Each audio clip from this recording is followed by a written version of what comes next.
ओम शांति।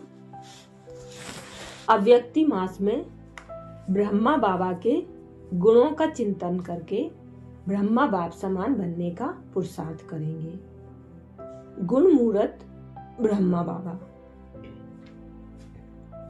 ब्रह्मा बाबा अपने लौकिक जीवन में खिदरपुर के बादशाह के रूप में प्रसिद्ध थे। उनके घर पर 4 सेविकाएं थीं और भारत भर में कई स्थानों पर उनका हीरे जवाहरात का व्यापार चलता था। अनेक सहयोगियों, नौकरों और संयुक्त परिवार के बीच रहते वे सबके प्रिय भी थे, सबके आदर्श भी और सर्व के मार्गदर्शक भी। ऊंची कमाई वाला धंधा होते भी सच्चाई और ईमानदारी, धनी होते हुए भी धन के दुरुपयोग से मुक्त, समाज के उच्च वर्ग में सम्मानित होते हुए भी अहम भाव से मुक्त, पुरुष प्रधान समाज में रहते हुए भी नारी को प्रधानता देने वाले, यह उनके चरित्र की चादर में जड़े हुए हीरे समान मूल्य थे। सन 1936-37 में जब उन्हें दिव्य साक्षात्कार हुए और परमात्मा शिव की उनके तन में प्रवेशता हुई, तो उन्होंने अपना सब कुछ माताओं बहनों के आगे समर्पित कर दिया। इसके बाद स्वयं पैसे को हाथ नहीं लगाया और 14 वर्षों तक समर्पित हुए 400 बच्चों की पालना उसी पैसे से करते रहे। धन, वैभव और साधनों के प्रति पूर्ण अनासक्ति के साथ साथ उनका एक मुख्य गुण, जो कि उनके व्यक्तित्व में सदा झलकता रहता, उनके चारों ओर पवित्रता बिखेरता रहता और लोगों के जीवन को पलट देता।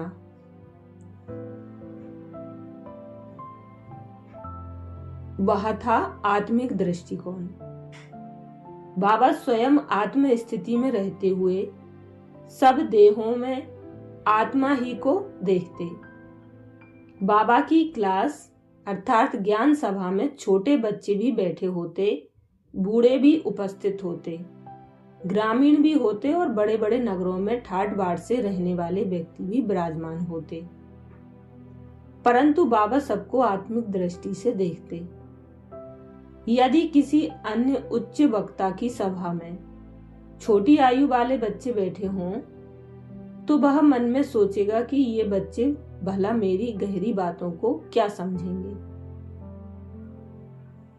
अथवा ये अत्यंत वृद्ध आयु वाले शक्तिहीन व्यक्ति मेरी इन अनमोल बातों को सुनकर क्या करेंगे। परंतु बाबा तो यही देखते कि ये भी आत्माएं हैं, किसी की कर्मेंद्रियां छपी उपकरण अविकसित हैं, किसी के जर्जरीभूत, परंतु उन आत्माओं का भी एन केन प्रकारेण कल्याण तो करना ही है। अतः वे ऐसे सरल, स्पष्ट, सुबोध और सरस तरीके से अत्यंत उच्च आध्यात्मिक सत्यों को दर्शाते कि बालक वृद्ध सभी उनको भली भांति समझकर कल्याण के भागी बने।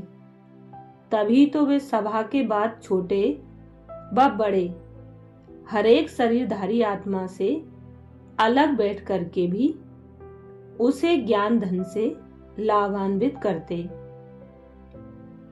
उसे पितृवत स्नेह देते, उसके मन की उलझनों को दूर करते, उसे आत्मा तथा परमात्मा का बार बार परिचय देते, सृष्टि के आदि मध्य अंत का हाल सुनाते और उसे यथा योग्य ईश्वरीय सेवा में लगाकर आत्मिक स्थिति में स्थित कर देते।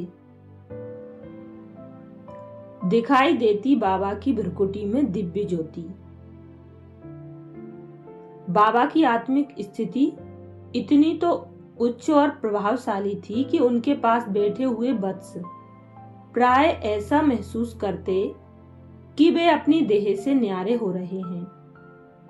वे भार शून्यता अथवा हल्कापन अनुभव करते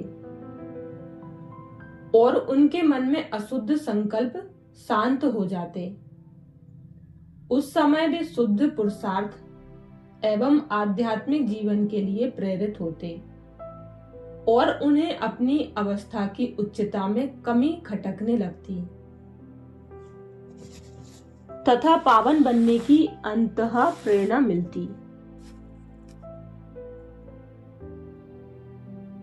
बहुत से पुरुषार्थियों को तो कई बार कुछ समय के लिए इस संसार का अनुभव न रहता, बल्कि उनके नेत्र मानो दिव्य दृष्टि से युक्त होकर बाबा के चारों ओर दिव्य आभा अथवा श्वेत अव्यक्त प्रकाश को देखते और उस समय का अलौकिक अनुभव उन्हें इतना भाता कि उनका मन चाहता कि बस इस अवस्था का, इसी आत्मिक सुख का हम रस लेते ही रहें। उन्हें बाबा की भ्रुकुटी में एक दिव्य ज्योति प्रकाशमान दिखाई देती और वे एक ऐसे आत्मिक सुख तथा सच्ची शांति का अनुभव करते कि बस उसी में टिके रहना चाहते। किन्हीं के मन में कोई प्रश्न होते तो उनका उत्तर उनके अंतर मन में उन्हें मिल जाता। वे बाबा के आध्यात्मिक प्रभाव से अभूतपूर्व स्नेह और सुख अनुभव करते। जो दुखी और चिंतित अवस्था में बाबा से मिलने आता, वह मुस्कुराता हुआ और शांत होकर लौटता। प्राय लोगों को ऐसा लगता कि वे आत्मा जिस पिता को जन्म जन्मांतर से ढूंढ रहे थे, वह उन्हें मिल गया है। सबके शुभ चिंतक बाबा कभी भी किसी का अशुभ या अमंगल नहीं सोचते। दूसरों को भी वे सदा यही शिक्षा देते कि न किसी के अकल्याण की बात सोचो और न कभी मुख से अशुभ बोलो। वे यह भी कहते कि जिस किसी भी जिज्ञासु को आप ईश्वरीय ज्ञान सुनाने लगते हैं, उसके लिए भी पहले मन ही मन शिव बाबा को याद करके कहो, शिव बाबा यह भी किसी तरह समझ जाए, इसकी भी अंतरात्मा के कपाट खुल जाएं और इसका भी कल्याण हो जाए। और फिर जब आप योग में बैठें तो उस अवस्था में उस व्यक्ति को भी अपनी अंतर्दृष्टि के सामने लाकर उसे भी योग का दान दें, ताकि उसका मन निर्मल हो जाए और ईश्वरीय ज्ञान का बीज उसमें अंकुरित हो। देखिए तो साकार ब्रह्मा बाबा किस पराकाष्ठा तक सभी के शुभ चिंतक थे। बाबा कहते कि हमें अपकारी पर भी उपकार करना है और जो हमारी निंदा करता है उसे भी अपना मित्र समझना है। वे कहते कि किसी के प्रति शुभ चिंता का सबसे श्रेष्ठ रूप है यह है कि हम उसकी बुरी आदतों को सुधार दें और उसका योग परम पिता परमात्मा से जुटा दें। अपार उत्साह और अदम्य हिम्मत, बहुत कोशिश करने पर भी यदि कोई कार्य संपन्न न होता तो भी अंतिम क्षण तक बाबा उसके लिए पूरा प्रयत्न करते तथा कराते रहते। पुरुषार्थ की चरम सीमा देखनी हो और हिम्मत तथा उत्साह की पराकाष्ठा जाननी हो तो ये दोनों पिताश्री अर्थात साकार ब्रह्मा बाबा के जीवन में सदा स्पष्ट मिलते हैं। कभी भी किसी ने उनमें उत्साह की कमी, पुरुषार्थ के प्रति उदासीनता या हारी हुई हिम्मत या आलस्य को नहीं देखा होगा। उन्हें कोई भी कार्य अधूरा छोड़ना, अपूर्ण रीति से करना अथवा बिना कोई परिणाम निकाले उसे छोड़ देना, बिना कोई परिणाम निकाले उसे छोड़ देना अच्छा नहीं लगता था। वे हर एक कार्य को द्रुत गति से परंतु सोच समझकर और योग युक्त होकर करने के लिए कहते, और वे स्वयं इस विषय में आदर्श थे। पूरा पुरुषार्थ करने के बाद जैसा भी परिणाम होता उससे वे भाभी या ड्रामा कहकर सदा प्रसन्न रहते तथा उसी में कल्याण मानते। वे गत काल के वृत्तांत से शिक्षा लेकर निसंकल्प होकर आगे बढ़ने को कहते। अतः वे बार बार किसी कार्य के पीछे बच्चों को लगाकर भी उन्हें हिम्मतवान बनाते हुए सफलता तक लाने में तत्पर रहते। ऐसे अथक पुरुषार्थ करने के कारण ही तो वे भागीरथ अर्थात परम पिता परमात्मा के भाग्यशाली रथ अर्थात माध्यम बने और ज्ञान गंगा को लाने के निमित्त बने। स्वयं मेहनत करके दूसरों को प्रेरणा देना। बाबा यज्ञ के स्थूल कार्य भी पहले स्वयं करने लग पड़ते। दूसरों को कहने की बजाय वे स्वयं करने लग जाते। इतनी वृद्ध आयु में उन्हें स्थूल से स्थूल कार्य में लगे देखकर अन्य लोग दौड़कर उस कार्य को करने लगते। वे कहते, बाबा यह तो हम युवा वर्ग वालों का कार्य है। बाबा आप ऐसे स्थूल कार्य क्यों करते हो? तब बाबा कहते, इस ईश्वरीय यज्ञ की सेवा बड़ी मधुर और प्यारी लगती है। यह मन को बहुत भाती है। बच्चे सारे कल्प में एक ही बार तो शिव बाबा यह सर्वोत्तम ज्ञान यज्ञ रचते हैं। उसके लिए वे इस वृद्ध तन में आते हैं। तो क्या इस तन को वृद्ध देखकर मैं कल्प कल्पांतर स्थूल सेवा ही न करूं? मैं भी तो शिव बाबा का स्टूडेंट विद्यार्थी हूं। यदि मैं इस शरीर से कोई कार्य नहीं करूंगा तो मुझे कैसे निरोगी व कंचन काया मिलेगी? बच्चे सर्विस करने की हिर्स अर्थात लालसा तो होनी चाहिए। दधीची ऋषि के समान इस यज्ञ की सफलता के लिए अपनी हड्डियां भी दे देनी है, तभी तो शरीर पावन बनेगा। हम ब्राह्मणों का यह सेवा का जीवन कैसा सुहावना है। ऐसा अवसर तो सारे कल्प में फिर कभी मिलता ही नहीं। जबकि शिव बाबा ही कहते हैं कि मैं आप बच्चों का फरमान बरदार सेवक हूं, तो मैं भी आप बच्चों का सेवाधारी हूं। इस प्रकार के वचन जब बाबा बोलते और स्वयं भी सेवा में जुटे रहते, तो सोचिए कि किसके मन को कार्यरत होने के लिए प्रेरणा नहीं मिलती होगी।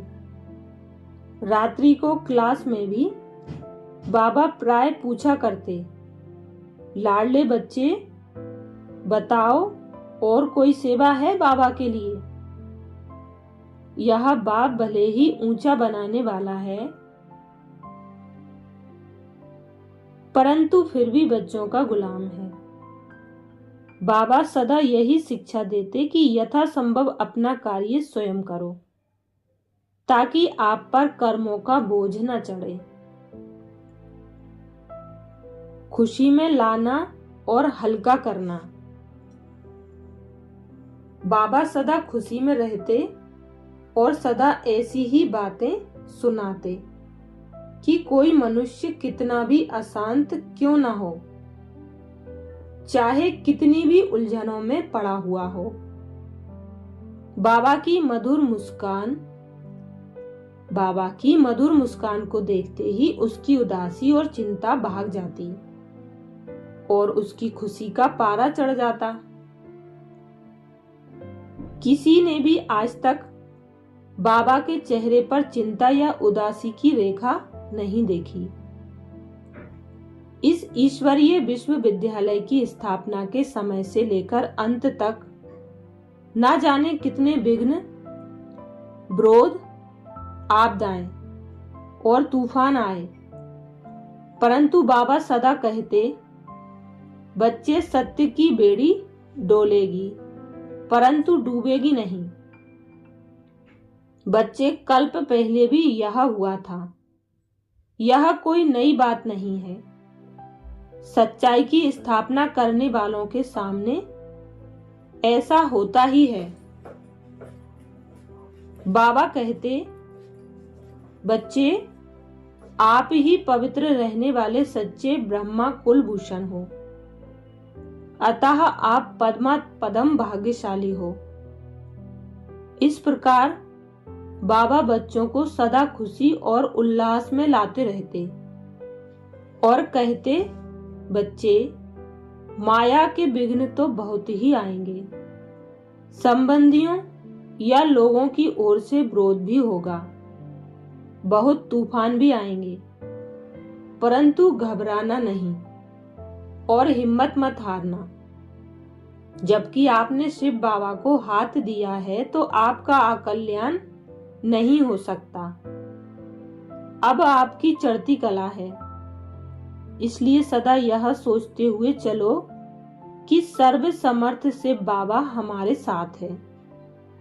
ऐसा निश्चय रखने वाले निश्चय आत्मा की विजय होती है।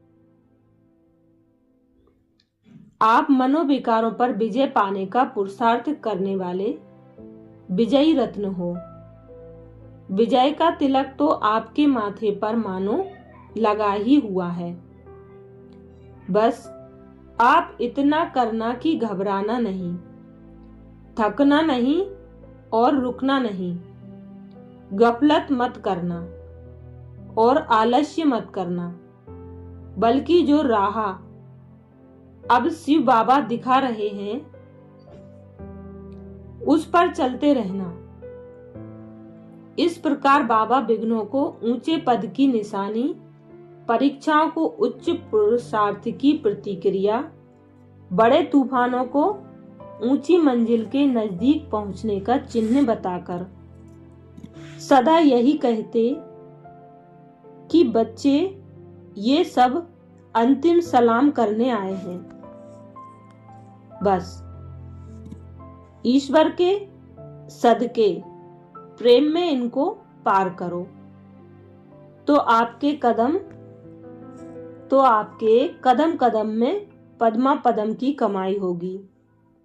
बाबा कहते कि सच्ची खुशी तभी होगी जब विकर्म करना बंद करोगे और आत्मिक स्मृति में स्थित होगे। उस अवस्था में खुशी का पारावार नहीं रहेगा। इन युक्तियों से बाबा नित्य प्रति सबको खुशी का प्याला पिलाते हुए, उनमें नया दम, नया जोश भरते हुए उन्हें ऐसे तो ले चलते रहते कि मनुष्य को सब अशुद्ध संकल्प भूल जाते, समस्याएं हल्की मालूम होती और मनोविकार उनसे सहज ही छूट जाते। अच्छा, ओम शांति।